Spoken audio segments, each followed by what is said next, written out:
Hello, everybody. It is Monday and it is time for some motivation. Now, you might be thinking, Michael, what are you going to talk to us about this week? And where have you been for the last 2 weeks? Well, we were taking a little bit of time off, and that was really important. That actually motivates me quite a bit. I think one day soon we're going to talk about the importance of time off and time out. But today I'm going to have a little bit different motivation. Now, get prepared for this one because this has to do with when we don't meet the expectations of our employers and how that affects us. Dun, dun, dun. Michael, why are you talking about this? I know I can hear your questions.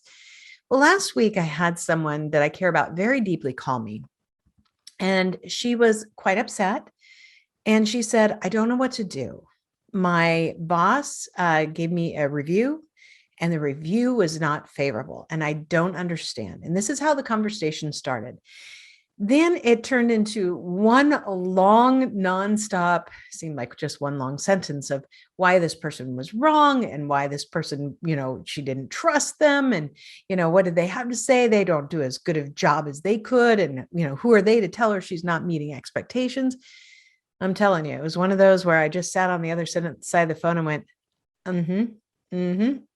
for about 30 minutes. Well, really not 30 minutes because I stopped her. You probably know that about me right now. I interrupt people anyway. I'm like, okay, let's stop. Let's bring this all back. So when I finally got her calmed down, I said, okay, I want to ask you some questions because I want to know more about the situation. And as I asked her questions, I realized that there were things that she was missing in this process. And so I thought this would be a perfect way for us to talk about managing expectations of others and being able to manage them within ourselves, especially when we've been told that maybe we're not meeting expectations. So Yoga Dog and I had a little talk with her, and this is what we came down to. So I'm going to break this down into 7 points. Usually I know I only do 3 to 5, but I figure 7 is really important. And you know what the first one is? Yoga Dog always reminds us, breathe. And I actually had her breathe probably 10 times. Usually I have 3 or 4, but she needed a lot of breaths. So obviously, from hearing me before that the breath work, the breathing is what gives us space. It gives us space in our heads, gives us space in our minds and our thoughts to be able to distance ourselves from what we just heard. Because a lot of times we might hear things that are very alarming or, that make us feel defensive, that raise our anxiety because then we have fear. What's happening? Am I going to lose my job? So the responses that we have in those moments of stress really need that opportunity to have the breath, the time just to slow down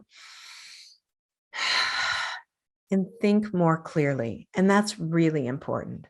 So after I got her through those 10 breaths or so, then I had to do some harder work.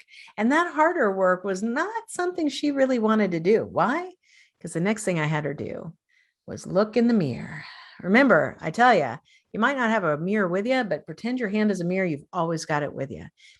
And you have to look at it sometimes. That mirror on the wall contemplation is when you have to recognize that whether or not you think that person is wrong is irrelevant. Why? Because they're your boss. And I'm not saying that they're not wrong sometimes, because sometimes they are.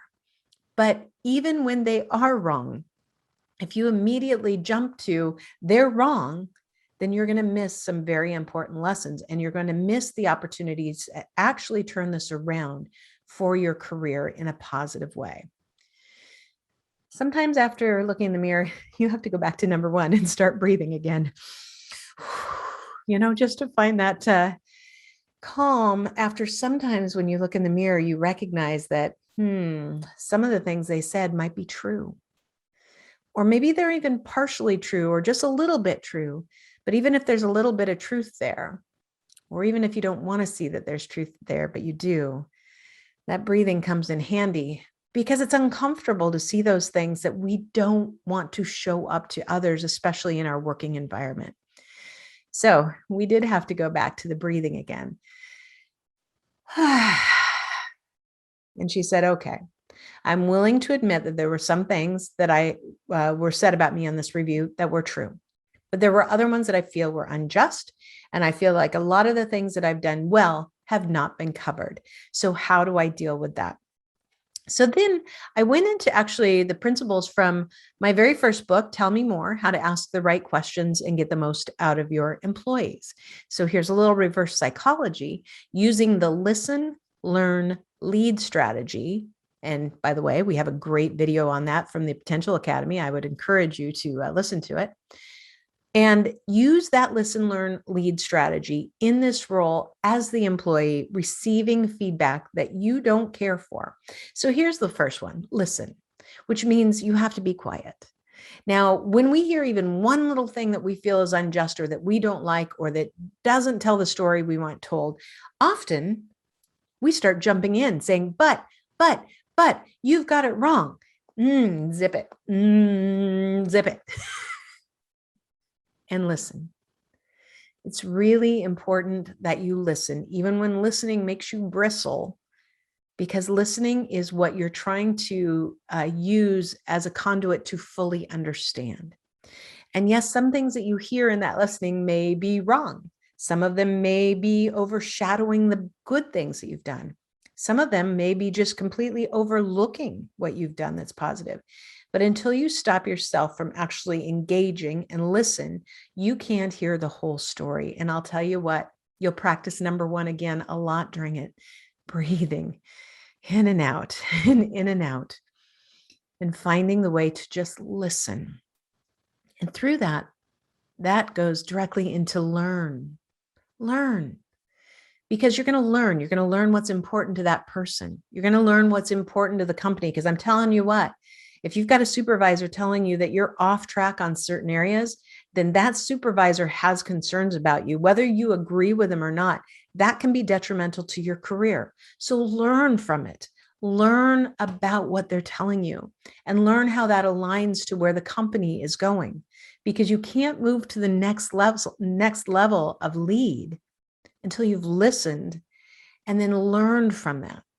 Again, I understand that there's certain things that sometimes you hear and you go, that's not me, that's not it, that's not right, but what about, and I'm great, and I've done all these things. It doesn't matter until you've listened clearly and you've learned what's important to that person and the company in order to lead yourself to a new direction. Let's talk about this. Let's just say I have had feedback that I don't care for. And believe me, I've had my fair share too. In that moment when you listen, you may be uncomfortable. You may want to react. You might want to defend, but those things keep you from truly listening. Learning means that you hear what they say, whether you agree with it or not, and you start to make a mental checklist. And that mental checklist is about, what's the overlying theme here? Am I meeting some expectations, but not all? Are they telling me I'm not meeting any of them? Am I, just getting punished on one area, but I'm great in others? Bringing it down to the individual points allows you to start making almost a spreadsheet where you say, of the 10 things that was told to me, which ones are really accurate? Which ones have even this much truth? And which ones have a whole lot of truth? And what ones can I focus on to have a good, productive dialogue with my supervisor that shows that I have listened, that I have learned, I've heard, and I've understood. And now from that, I'm going to have a dialogue that is productive. So as we go back and we say, I'd just like to take a few moments of your time. What I heard was this. I heard that you're concerned about my taking too much time to work remotely and not being in the office enough. This is something actually that are happening with a lot of people that are struggling with hybrid and going back into the office. I heard that you're concerned with my productivity, how much I am actually creating. I've heard that you are concerned about my communication styles, and list them back out and say, is that correct? Yes. I'd like to be able to discuss a few of these with you. And being able to say, I'd like to discuss my productivity.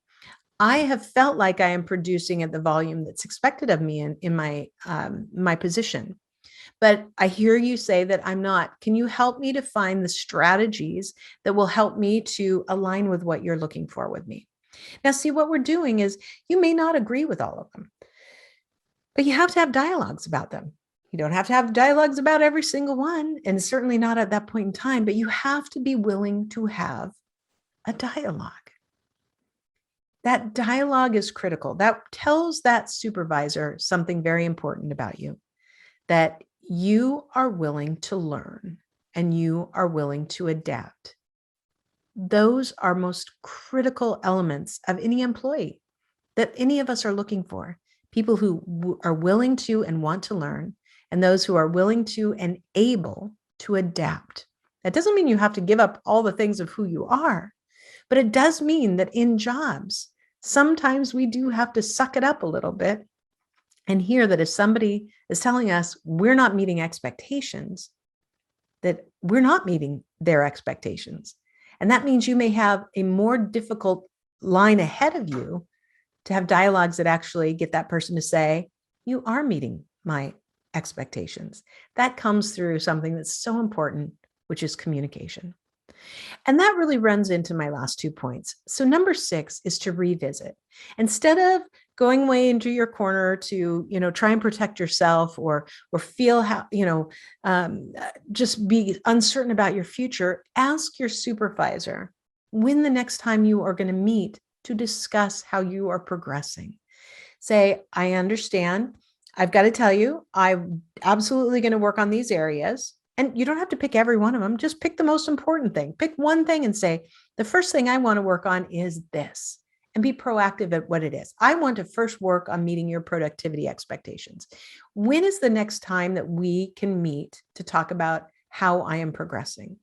As a leader, if I heard that and when I hear that from my employees, I am so excited because I know that they actually want to change and meet my expectations. And along the way, I may find out that they actually are meeting many more of my expectations, because the more frequent and better the communication, the more I know what's going on, the more I know that we are in line. And the last thing is to celebrate the wins as well as acknowledge the defeats. And this is when our honesty, that mirror looking, is so important. When you say, I understand, let me tell you, I understand that I haven't been coming into the office with the frequency that you had intended, and I have not been good at communicating when I wasn't going to work physically in the office. I acknowledge that I have missed your expectations on that. I am going to change and make sure that I have adapted to you. So that means that sometimes you got to say, look, I know I didn't get this and I'm going to do it. But other times you can also say, one thing I'd really like to celebrate with you is this win I got today. I had a client that I've been trying to close for the last 6 months, and today they signed up. And I just want you to know I'm excited about it, and I want you to celebrate it with me, because that also points out when we've had the wins. So these 7 points I know seem like a lot, but I think you are understanding that the heart of the whole story, the heart of the whole topic today, it's about when we take personal responsibility, how we show up when we haven't met somebody's expectations in the workplace, and what that says about us for our career. Here's the thing. In school, we all had different teachers, and some of those teachers you loved, and some of them you didn't. Some of them were cranky, some of them were not the best. But each one of those teachers taught you something different. It taught you how to work with a different personality, to work with different expectations, to survive in different scenarios. And it's the same thing in our corporate careers or our entire careers. We will work with different people who have different styles, different expectations.